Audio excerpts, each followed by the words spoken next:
Heading है motion of A charge particle in uniform electric field. इससे पहले वाला हमने मैग्नेटिक फील्ड पढ़ा था।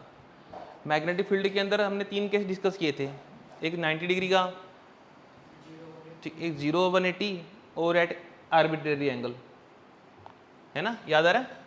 मैग्नेटिक फील्ड अगर मैंने ये बनाई, मान लो ये मैग्नेटिक फील्ड है, तो अगर कोई चार्ज पार्टिकल इसके साथ जाता है तो एंगल 0 डिग्री बनता था, फोर्स कितनी आती थी 0। अगर कोई चार्ज पार्टिकल ऑपोजिट जाता है एंगल कितना बनता है 180, फोर्स कितनी आती है 0। अगर कोई चार्ज पार्टिकल परपेंडिकुलर फील्ड में एंटर करता है, सर्कुलर रोटेट करता है, सर्कल में रोटेट करता है, एंगल यहाँ पर 90 था और फोर्स का फॉर्मूला जो था वो था QBB, ऐसे था ना भाई। अगर कोई 90 पे जाता था वो सर्कुलर पाथ में घूमता है। और एक था at any angle. At any angle वाले में ये थी फील्ड, पार्टिकल ने ऐसे एंटर किया था, एंगल बनाया था थीटा, फिर इसको रिजोल्व किया था हमने। एक कंपोनेंट ये था और एक ये था, और दोनों कंपोनेंट से उसका पाथ कैसा आ गया था, स्पाइरल पाथ आ गया था, हेलिकल पाथ आ गया था, ऐसे कुछ था। That was magnetic field. तो जो आज का टॉपिक है वो कौन सा है, इलेक्ट्रिक फील्ड के बारे में है। ठीक है, पहले समझ लो क्या हो रहा है। ये देखो बेटे, ये एक चार्ज पार्टिकल प्लस का क्यू, ठीक है, इसकी जो स्टार्टिंग में वेलोसिटी है, जो इसकी यू है स्टार्टिंग में, वो कर दो 0, कि स्टार्टिंग में तो वो यू 0 है, इसकी इनिशियल वेलोसिटी इसकी 0 है। सही। करा क्या हुआ है, सामने एक हमने एक प्लेट लगा रखी है ऐसे करके, पॉजिटिव प्लेट, ये लगा रखी है नेगेटिव प्लेट। अगर प्लस पार्टिकल को मैं यहां किसी तरीके से कराऊं एक्सेलरेट, अब एक्सेलरेट कराने के लिए मैं क्या कर सकता हूं बताओ, ये प्लेट को मैं बना दूंगा नेगेटिव पोटेंशियल, मतलब मैंने इसको कौन सा बना दिया, नेगेटिव बना दिया। ये प्लस का पार्टिकल है, ये भागेगा माइनस की तरफ, ऐसे होना था ना, प्लस का पार्टिकल जो है वो माइनस की तरफ मूव करता है। लेकिन अब होगा क्या, देखो ध्यान से, ये प्लस है, ये प्लस इस चार्ज पार्टिकल को लगातार ऊपर फोर्स लगाता रहेगा, और जो ऊपर का माइनस है वो क्या करेगा, वो लगातार चार्ज पार्टिकल को अपनी तरफ खींचता रहेगा। तो ऐसे करने से जिस पार्टिकल ने स्ट्रेट जाना था वो स्ट्रेट जाने के बजाय थोड़ा थोड़ा सा माइनस की तरफ अट्रैक्ट होता चला जाता है। ठीक है, और ये आ गई इसकी वर्टिकल डिस्प्लेसमेंट, जिसको मैंने वाई बोला हुआ है, ये आ गई इसकी वर्टिकल डिस्प्लेसमेंट, ये मैंने निकालनी है। तो जो मेरा आंसर आएगा ना, उसकी जो इक्वेशन होगी वो कहीं ना कहीं पैराबोला से मैच करेगी। किससे मैच करेगी, जैसे वो X square is equal to K Y आ जाए, या Y square equal to K X आ जाए। अगर मेरी ऐसी इक्वेशन बन गई तो मैं बोलूँगा कि इस पार्टिकल का जो पाथ है वो कैसा है, पैराबोलिक है। कैसा आएगा, पैराबोलिक। मुझे वो प्रूव करना है, बात समझ आ गई। अब इसमें क्या क्या कंडीशन लगेगी वो देखते हैं। तुम ये बताओ, अगर किसी चार्ज पार्टिकल क्यू को, अगर किसी चार्ज पार्टिकल क्यू को इलेक्ट्रिक फील्ड में रख दें, इलेक्ट्रिक फील्ड में, क्योंकि भाई प्लस की प्लेट माइनस की प्लेट इलेक्ट्रिक फील्ड तो बना रही है। इलेक्ट्रिक फील्ड कहाँ से आती थी, प्लस टू माइनस आती थी। अगर किसी चार्ज पार्टिकल क्यू को मैं इलेक्ट्रिक फील्ड में रखूंगा, बताओ उसके ऊपर फोर्स कितनी काम करती है, याद आ रहा है, बिल्कुल सही, क्यू इंटू ई। ये मैं फोर्स को यहाँ से देखूंगा। और दूसरा, किसी भी पार्टिकल के पास मास तो होता ही अपना, चार्ज पार्टिकल के पास क्या होता है, मास। तो क्या यहाँ पर फोर्स का फॉर्मूला m इंटू ए लग जाएगा, यहाँ पे इन दोनों को लगाना है, यहाँ से ए निकालूंगा एक्सेलरेशन। ठीक है, टॉपिक आसान है। तो एक बार यहाँ पढ़ लो क्या लिखा, और एक चार्ज पार्टिकल है, अभी रुक जाओ, चार्ज पार्टिकल कौन सा है, क्यू, मास कितना उसका m, कितनी स्पीड पे चल रहा है वो, v पे चल रहा है। When it enter in electric field it will experience a force given by, तो मैंने फोर्स को लिख दिया, पहली फोर्स लिख दी क्यू इंटू ई। वो कहाँ से है, किसी भी चार्ज पार्टिकल को इलेक्ट्रिक फील्ड में रखोगे फोर्स लगेगी क्यू इंटू ई। और दूसरा, अगर उसके पास मास है तो m इंटू ए भी लग जाएगा। इन्हें इक्वेट कर दो, a निकाल दो यहाँ से, क्यू ई अपॉन एम। होगी बात क्लियर यहाँ तक, हमने एक्सेलरेशन निकाल दी पार्टिकल की। अब तुम एक लाइन लिखो, time taken by particle, time taken by particle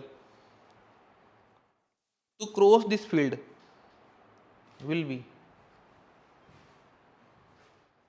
अब हम निकाल लेंगे time taken by particle to cross the field, ठीक है, तो फॉर्मूला लगा लो टाइम का, डिस्टेंस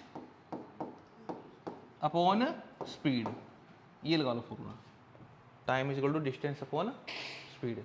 ठीक है, तो यहाँ से जो डिस्टेंस है वो कितना है, एक्स है इसका, और कितनी स्पीड पे चल रहा है वो v, तो मैंने t निकाल दिया, x अपॉन v, ये t निकाल दो इसका। अब ये ना एक बात यहाँ देखना ध्यान से, तुम ये यहाँ पर बोल सकते हो कि एक्सेलरेशन भी लगा दी और यहाँ पर स्पीड का लगा दिया formula, speed upon distance upon time, वो कैसे लग गया अब? तो देखो जो इसमें लग रही है एक्सेलरेशन वो लग रही है वर्टिकल के लिए, ये वर्टिकल के लिए लग रही है। हॉरिजॉन्टल जो तुम देख रहे हो, हॉरिजॉन्टल के लिए इसमें एक्सेलरेशन नहीं लगेगी, सिंपल फॉर्मूला लग गया स्पीड का डिस्टेंस अपॉन टाइम का। तो कितने टाइम तक ये पार्टिकल फील्ड में रहा, बताओ कितना डिस्टेंस रहा फील्ड में, x तक रहा। कितनी स्पीड पे चल रहा था वो, v की स्पीड पे चल रहा था। दोनों बातें क्लियर होगी। पार्टिकल की क्या क्या मिल गई मेरे को, एक्सेलरेशन मिल गई, उसके बाद मेरे को क्या मिल गया, टाइम की कितनी देर तक पार्टिकल इलेक्ट्रिक फील्ड में रहा। सही है, उसके बाद लिखो if y is displacement in electric field, ये जो y है ये डिस्प्लेसमेंट है इलेक्ट्रिक फील्ड में, मेरे को यही y निकालना है। तो मैं एक फॉर्मूला लगाता हूं, s is equal to U T plus half A T square का। बेटे जहां पर एक्सेलरेशन आएगी वहां ये वाले फॉर्मूले लगेंगे हमारे पास, s equal to U T plus half A T square.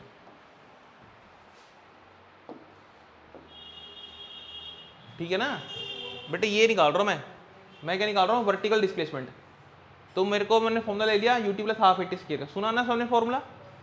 s यहाँ पर क्या चीज़ है बताओ, y, s यहाँ पर y है, u कितना है 0 प्लस हाफ, a और t की वैल्यू रख दो और मुझे तुम सोल्व कर बताओ x स्क्वायर कितना आता है, क्यू ई अपॉन m, साथ में लिखा हुआ t स्क्वायर, तो ये t है हमारे पास, x अपॉन v क्या बन जाएगा, X square upon V square बन जाएगा। मुझे बताओ इसे एक्स स्क्वायर निकालना, मान लो मैंने बोला एक्स स्क्वायर निकालना है, सारा उधर ले जाते हैं y की तरफ, तो देखो क्या क्या जाएगा उधर, 2m V square y upon में q और e यहाँ रह गया, और मैंने बोला कि मेरे को निकालना है x का स्क्वायर। ठीक है, ये x स्क्वायर आ गया हमारे पास।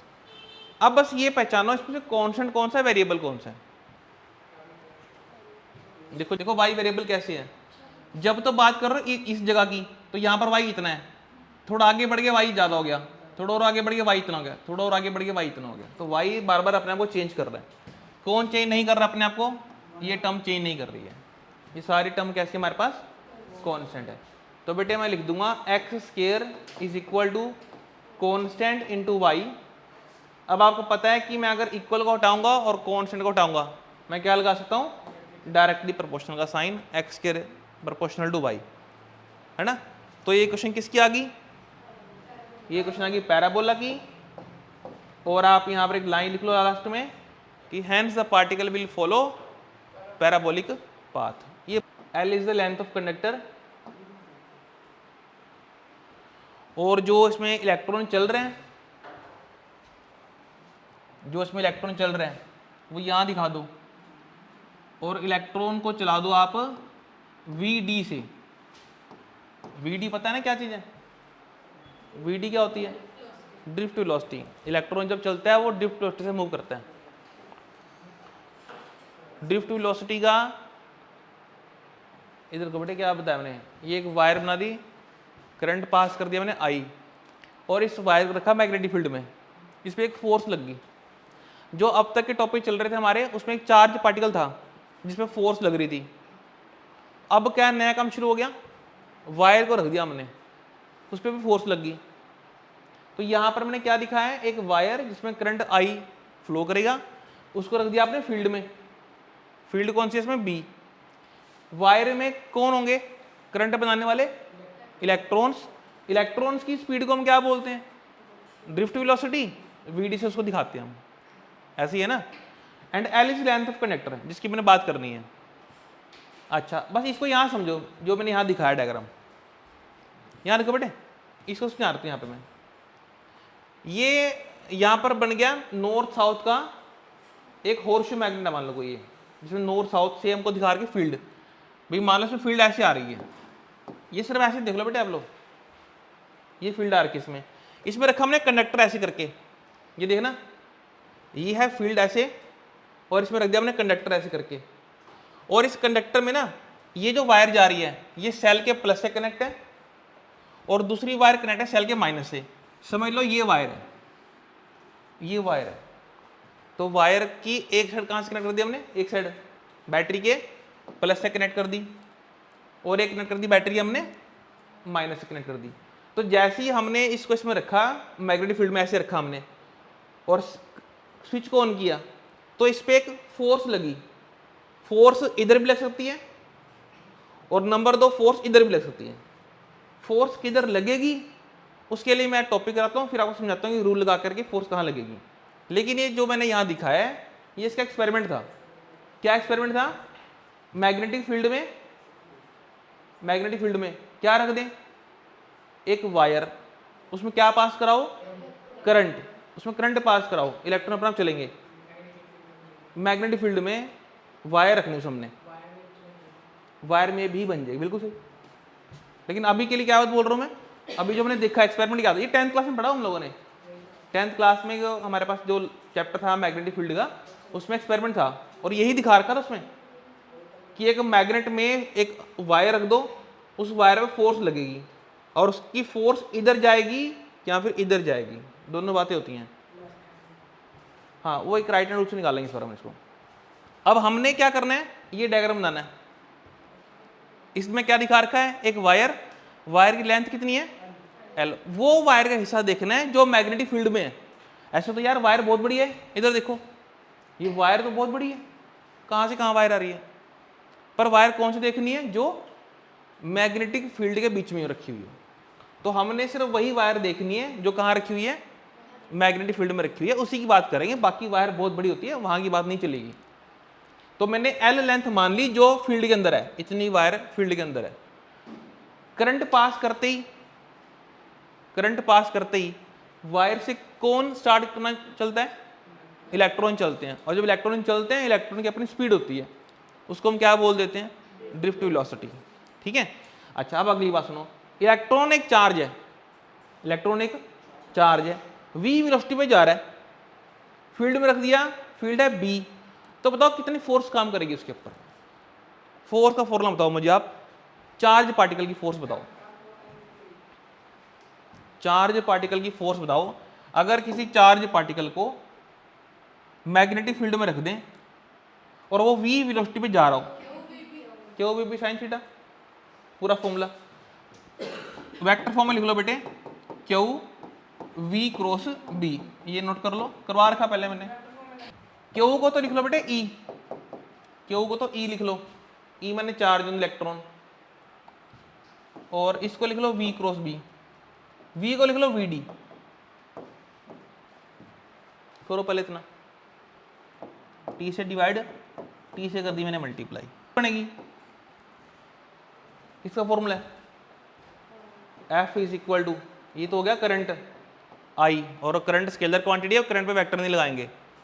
अब अगली बात ध्यान से देखो जरा, दोबारा यहां देखो, वेलोसिटी की मल्टीप्लाई कर रहे हैं टी से, मतलब इसकी मल्टीप्लाई करो टी के साथ, आप इसकी मल्टीप्लाई करो टी के साथ, वेलोसिटी इंटू टाइम क्या बनता है, नहीं ध्यान से देखो, velocity multiply time, speed multiply time बोल दो, डिस्टेंस आ गया, तो डिस्टेंस कितने इस वायर का, डिस्प्लेसमेंट बोल दो या डिस्टेंस बोल दो, एल है, तो डिस्प्लेसमेंट एक वेक्टर क्वांटिटी, एल वेक्टर लगा दो, क्रॉस बी, लो बन गया फॉर्मूला। ठीक है, एल क्रॉस बी, और क्रॉस हटा के क्या लगती है, साइन, तो आप लिख लो F is equal to I L B sine theta. इसको इक्वेशन 1 डाल देते हैं। पहले special case, if theta is equal to 0 degree और 180 degree, if theta is equal to 0 degree और 180 डिग्री, बताओ एफ कितनी आएगी, एफ कितनी आएगी 0। क्या मतलब हो गया, मैग्नेटिक फील्ड के बीच में अगर फील्ड ऐसी है, ये नॉर्थ साउथ पोल, ऐसी फील्ड ऐसी जा रही है और वायर तुमने रख दी ऐसे करके, फील्ड जा रही है ऐसे, वायर भी ऐसे रख दी, इस पर कोई भी फोर्स नहीं लगती, चाहे वायर ऐसे रखना और करंट, चाहे करंट ऐसे करना, दोनों ही बातें होंगी। सेकंड केस बनाओ, if theta is equal to, if theta is equal to 90 degree, if theta is equal to 90 degree, F की वैल्यू ILB, ब्रैकेट में लिख लो मैक्सिमम फोर्स, ब्रैकेट में आ जाएगी मैक्सिमम फोर्स, सही है। अब इधर देखो सारे जरा, अगर इधर जा रही है फील्ड और वायर हमने रखी ऐसे, फील्ड ऐसे जा रही है, वायर ऐसे रखोगे 90 डिग्री के ऊपर, तो इस पर फोर्स लगेगी, और फोर्स भी कैसे लगी इसके ऊपर, मैक्सिमम फोर्स लगी, समझ गए। अब थोड़ी सी बात, जो टॉपिक ओवर है हमारा, बस जो तुम्हारे दिमाग में बात जा सकती है, जब टी से किया मल्टीप्लाई हमने, तो यहां पर हमने अपने आंसर को जो लिखा है L क्रॉस बी, भी हमने अपने आंसर को B क्रॉस L क्यों नहीं लिखा, B क्रॉस L लिख देते हैं, मल्टीप्लाई तो करनी है, तो L क्रॉस B ही क्यों गया। इसका आंसर क्या होता है वो सुनना ध्यान से, इसका आंसर आता है एक्सपेरिमेंट को देख करके। देखो ये एक्सपेरिमेंट है, यहां पर बन रखा है, ये फील्ड है इसमें, ये इसमें वायर है, ठीक है। जब ये वायर सपोज करो लेफ्ट साइड पे जा रही है, तो लेफ्ट साइड का आंसर इससे मैच कर रहा है या इससे मैच कर रहा है, ये बातें डिसाइड करती हैं कि हमने आंसर ये लिखना है कि ये आंसर लिखना है, एक्सपेरिमेंट को देख करके, ठीक है। जैसे अगर मैं तुम्हें बोलूं कि भाई इस वायर में करंट जा रही है इस तरफ, और एंगल देखना है एल के बीच का, ये लगाता हूं यहां से, एंगल देखना है एल के बीच का, तो तुम बोलोगे एल की डायरेक्शन क्या ले, तो मैं बोलता हूं कि इसमें जो डायरेक्शन करंट की होगी, जो डायरेक्शन करंट की है वही डायरेक्शन एल की लेना, सही है। करो शुरू, अगर इस वक्त इसमें करंट की डायरेक्शन इस तरफ होती, करंट डायरेक्शन, और फील्ड होती इसमें इस तरफ, दीवार की तरफ फील्ड होती, तो इसमें फोर्स कहां लगती, रूल लगाना है, राइट हैंड रूल। रूल क्या कहता है, एल क्रॉस बी जाना है, तो पहले राइट हैंड कहां जाएगा, करंट की तरफ या एल की तरफ, तो एल उधर थी तो मैं इसको ऐसे ले गया, फील्ड किधर थी पैनल की तरफ, तो फील्ड में एक फिंगर घुमा दिया ऐसे करके, थंब कहां लगी अपवर्ड, तो ये वायर ऊपर जाएगी, ठीक है। अगर मैं करंट की डायरेक्शन घुमा दूं तो क्या होगा, है बेटे, करंट की डायरेक्शन घुमा दी हमने, करंट उधर कर दी मान लो मैंने, ठीक है, अब करंट कर दी उधर हमने, ये करंट की डायरेक्शन है, फील्ड कहाँ है, फील्ड कहाँ है, अभी भी उसी तरफ है पैनल तरफ, तो ये गया एल क्रॉस बी, थंब आ गया डाउनवर्ड, ऐसे करना है। तो तुम ये नहीं बोलोगे इसमें एल तो दिखाया नहीं है, फॉर्मूला हमारे पास किसका लग गया, एल क्रॉस बी का, एल क्रॉस बी का फॉर्मूला है, लेकिन जो डायरेक्शन करंट की है वही डायरेक्शन हमको लेंथ की लेनी पड़ेगी, ठीक है। पहला डायग्राम देखो, राइट हैंड रूल है, इधर जा रही है करंट तो लेंथ भी इधर होगी, फील्ड कहाँ है इनवर्ड, बोर्ड के हिसाब से थंब आ गया अपवर्ड, इसका आंसर यहाँ जो फोर्स लगेगी और जो बॉडी जाएगी वो जाएगी अपवर्ड, ऐसे दिखाना है आपको, एफ लिख के एरो दिखाना है, मतलब यहाँ कोई वायर पड़ी हुई थी, फील्ड ऐसे लगा रखी थी, वायर ऊपर चली गई, ठीक है। यहाँ देखो वायर, मैं ऐसे आता हूँ, वायर ऐसे है, करंट कहाँ जा रही है ऊपर, फील्ड कैसी है आउटवर्ड है, तो थंब ऐसे आएगा राइट हैंड ऊपर की तरफ, फिंगर को घूमेगी ऐसे फील्ड की तरफ, फील्ड उधर है, थंब आ गया इस तरफ, इसका आंसर तुमने लिखना है कॉपी के ऊपर ऐसे करके, राइट साइड हो गए दो। लास्ट देख लो,